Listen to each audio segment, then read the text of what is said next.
A paz do Senhor Jesus, eu estou muito feliz, porque se você chegou até o nosso canal do YouTube, é porque eu tenho certeza que o Senhor te conduziu até aqui. Quem vem para o YouTube não é um seguidor comum, não é alguém que está rolando mais um vídeo no feed e que quer mais uma mensagem, uma palavra, um estímulo de dopamina, de alegria, de energia, de distração, não. Quem vem para cá e no meu perfil quer uma palavra do céu, precisa de uma direção da parte de Deus. E nós decidimos voltar a gravar para o canal no YouTube, porque essa é a nossa missão, levar a mensagem do reino para os 4 cantos da terra. E eu oro para que o Espírito Santo de Deus fale ao teu coração hoje, então respira, vai esquecendo de todos os teus problemas, de tudo aquilo que está acontecendo na tua vida, na tua casa. Foca aqui e agora, porque eu sei que Deus quer falar contigo. Eu faço questão de te servir hoje com aquilo que Deus colocou no meu coração. Então já abre aí tua Bíblia, é um texto muito conhecido. Quando eu sentei para poder falar para vocês que eu abri a Bíblia, caiu no meu coração um desejo muito grande de falar sobre Eclesiastes capítulo 3. E eu creio que talvez você já conheça esse texto, mas é importante que você abra os seus ouvidos, que você consiga ter uma nova percepção através desse texto. Então vamos comigo, abre tua Bíblia, Eclesiastes capítulo 3, que diz assim: tudo tem o seu tempo determinado. E há tempo para todo propósito debaixo do céu. Há tempo de nascer e tempo de morrer. Tempo de plantar e tempo de arrancar o que se plantou. Tempo de matar e tempo de curar. Tempo de derrubar e tempo de edificar. Tempo de chorar e tempo de rir. Tempo de prantear e tempo de dançar. Tempo de espalhar pedras e de ajuntar pedras. Tempo de abraçar e tempo de afastar-se de abraçar. Tempo de buscar, tempo de perder. Tempo de guardar e tempo de lançar fora. Tempo de rasgar e tempo de coser. Tempo de estar calado e tempo de falar. Há tempo de amar e tempo de odiar. Tempo de guerra e tempo de paz. Eu poderia ler esse texto inteiro, mas eu quero deixar essa tarefa para sua casa. Mas hoje nós vamos falar exatamente sobre o fato de haver um tempo determinado para todo o propósito debaixo do céu. Haver um tempo determinado para a promessa de Deus se cumprir na sua vida. Algumas pessoas que se questionam sobre quando as promessas de Deus se cumprirão na sua vida. Na maioria das vezes, quando nós iniciamos a nossa jornada na fé e nós começamos a dar os primeiros passos com Deus, a vida de oração que nós não tínhamos, passamos a ter. A vida de jejum, de consagração que antes não tínhamos, começamos também a ter. Aquela pessoa que não ia na igreja, de repente começa na igreja todo domingo. O problema é que muitas vezes você está em um nível com Deus que você nunca esteve antes e, de repente, aquilo que era para ficar bom começa a ficar difícil. Aquilo que era para dar certo começa a ficar complicado. E você talvez comece a se questionar. Ou muita gente chega e me pergunta: pastora, por que eu comecei a servir a Deus? Por que eu comecei a ir para a igreja? Por que eu comecei a ler minha Bíblia? E agora parece que as coisas pioraram. Parece que tudo ficou mais difícil. Sabe o que acontece? Quando você entra em uma casa que ela está muito tempo sem ser limpa, muito tempo sem fazer uma faxina, aquela casa ela está um caos. E nenhuma faxina que você for fazer na sua vida, no início, vai ser fácil. Não tem como. Porque você entra em um quarto que está completamente bagunçado. Você olha as gavetas, estão há quanto tempo sem ser organizadas. Então, quando você toma a decisão de começar uma faxina, a primeira coisa que você faz é colocar luz naquele ambiente. E quando Deus chega na tua vida, Ele coloca aquela luz e Ele revela aquilo que é um problema, aquilo que tem sujeira, onde tem pecado, onde precisa de limpeza, onde precisa de conserto. E não é fácil, porque de repente aquele pó começa a te incomodar, o cheiro é terrível, a sujeira está por cima e me diz como é na sua casa quando você vai fazer uma faxina. Quando você abre aquela despensa, o processo é árduo. Quando você começa a tirar coisa por coisa, tem que olhar papel por papel, começar a jogar no lixo, separar o que presta, o que não presta. Você tem que se esforçar, pegar paninho, sair limpando, vassoura, água, colocar cheiro em tudo, começar a organizar, separar o que é para doar, separar o que é para permanecer, organizar no seu devido lugar. Nenhuma faxina é fácil. Tanto que quando termina o final do dia, você tá o quê? Cansado. Só que tem uma coisa. Você pode estar cansado, Mas não tem nada que dê mais prazer do que você olhar e tá tudo limpinho, tá tudo cheirosinho, tá tudo organizado. Então Deus, quando Ele entra na nossa vida, Ele começa fazendo essa faxina. Então primeiro piora para depois melhorar. Primeiro piora para depois o resultado vir. Não é verdade? Quando você começa a fazer a faxina, é aquele caos. É aquela bagunça. Você começa a mexer em um monte de coisa e você olha e diz assim, meu Deus do céu, será que eu vou terminar essa faxina hoje? Porque quanto mais eu mexo, mais coisa para organizar aparece. Quando você vai começando a insistir em permanecer e ir até o fim com aquela faxina, no final vem a satisfação. Só que até para poder a faxina ser concluída, leva tempo. Então, se Deus começou a fazer uma faxina na sua vida, não pense que vai ser da noite pro dia. Pastora, mas eu sirvo a Deus há tantos anos. Eu sirvo a Deus, só Deus sabe o tanto que eu já me esforcei, o tanto que eu já me dediquei. Pois é, mas qual tem sido o nível da bagunça que Deus está tendo que organizar na sua vida? Porque a promessa de Deus ela já está pronta. O milagre ele já está pronto. O problema é a demora que eu e você temos para poder sermos maduros o suficiente para acessar a promessa. Ter uma casa organizada o suficiente para estar prontos para a promessa.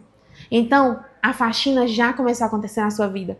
Mas se você permanecer, se você perseverar, com certeza você vai ter aquela satisfação de que deu certo. Então, eu queria te lembrar também que há um tempo determinado para a faxina começar.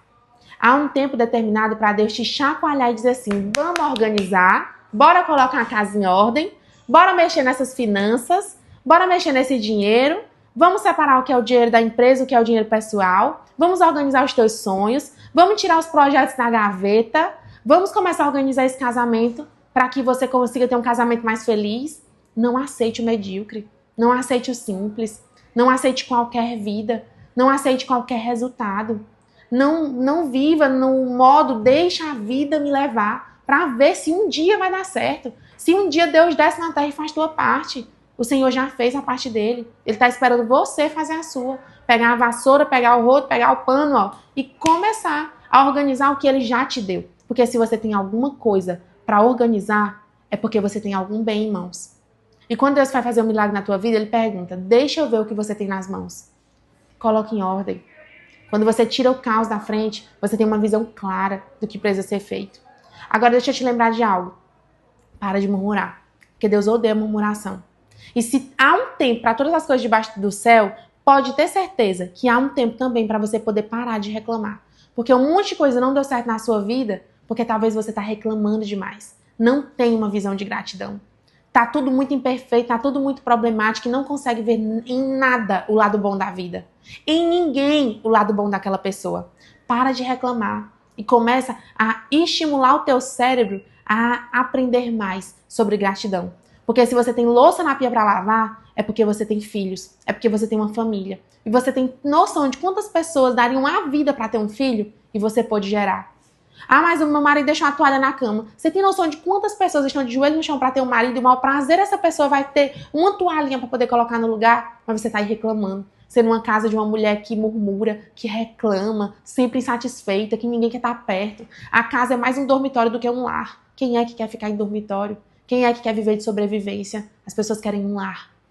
Então, para de reclamar. Para de murmurar. Pastora, mas eu não consigo acreditar que Deus vai cumprir essa promessa na minha vida. Ah, pastora, mas o meu cenário não tem nada a ver com a promessa. Deus me fez uma promessa, mas quando eu olho para o meu cenário, meu Deus, se você olhar, é impossível isso aqui dar certo. E o tanto que eu tenho me esforçado, o tanto que eu tenho orado, tanto que eu tenho jejuado, e as coisas não acontecem. Eu vejo todo mundo lá fora prosperando. Gente que não serve a Deus, gente que não cumpre princípios, pessoas que têm um caráter distorcido. Aí eu vejo todo mundo prosperando, ganhando dinheiro, crescendo na vida, mas quando eu olho para a minha vida, que eu tô orando, jejuando, lendo a Bíblia, pagando preço, me dedicando, a minha vida tá um caos. Eu pensava que quando eu fosse para a igreja, a minha vida ia melhorar. Eu pensava que quando eu fosse começar a fazer meu devocional, minha vida ia melhorar. Eu pensava que quando eu me aproximasse de outros cristãos, minha vida ia melhorar. E até agora não aconteceu nada. Irmão, deixa eu te dizer uma coisa, olha no fundo dos meus olhos. A vida que você está vivendo é fruto, é reflexo das tuas sementes antigas. Não queira colheitas novas se você não tem sementes novas. A vida de caos que você está vivendo hoje é reflexo do que você plantou no passado, que ainda hoje você está colhendo. Agora essa vida com Deus que você começou a ter, essa vida de intimidade que você começou a ter, essa vida de mais entrega que você começou a ter, se esse é o seu caso, a colheita ainda virá. Há um tempo de plantar e há um tempo de colher o que se plantou. O caos que você está vivendo hoje é fruto das tuas escolhas do passado. É fruto das tuas decisões do passado. Então para de adiar e começa a lançar sementes novas. Porque são essas sementes que vão determinar o teu futuro. São essas decisões que vão determinar o seu futuro. Então não coloque a culpa de Deus se você lançou as sementes erradas. Porque cada um tem a colheita que merece, cada um tem a vida que merece, cada um tem a espiritualidade, o nível de ministério, de espiritualidade que merece, de profundidade que merece. Mergulhe em águas mais profundas. Persista, persevere em lançar novas sementes, porque a colheita certamente virá. E eu queria frisar um texto que queimou no meu coração mais forte que nós lemos, que é o versículo 4, capítulo 3 de Eclesiastes. Há tempo de chorar e tempo de rir. Talvez você tenha chorado nesse tempo, mas eu queria te dizer, o tempo da alegria já está chegando na sua vida. Mas deixa eu te lembrar de algo também. A palavra diz que aquele que é fiel no pouco, sobre o muito, Deus colocará. Não espere a promessa se cumprir para você começar a sorrir. Não espere a promessa se cumprir para você começar a se alegrar. Porque o que o Senhor tem para ti é abundância, é alegria. E você não precisa do cenário perfeito para ser feliz. Testa aí, é só abrir o sorriso. É só sorrir. Porque aí o teu corpo já vai entender que a tua felicidade não está nas circunstâncias. A sua felicidade tem um nome. E o nome dela é Jesus. A felicidade, a alegria, ela é um estado de espírito. Porque isso é um fruto do espírito. A felicidade, a emoção, tem dias bons e ruins. Mas você precisa ser uma pessoa alegre em todo tempo. Mas há tempo sim de você chorar, de você se entristecer, porque isso é emoção, é normal. O que você não pode é permanecer nesse estado. Porque o que Deus tem para ti não é um estado de permanência, é um estado de avanço e de novos níveis. E a única coisa que você tiver que permanecer é no Senhor. Porque nele você vai ser alegre em todo tempo. Mas também vai discernir o tempo e a estação de cada coisa. Como se alegrar com os que se alegram e chorar com os que choram. Mas isso é sobre emoção, mas não muda quem você é. Você é um filho amado, escolhido, desenhado e alegre por estado de espírito. Porque esse é quem você é. E não tem como a gente ser triste se a gente já tem Jesus. E para finalizar, o texto diz: tempo de prantear e tempo de dançar. Há tempo, sim, de que as coisas vão ficar difíceis.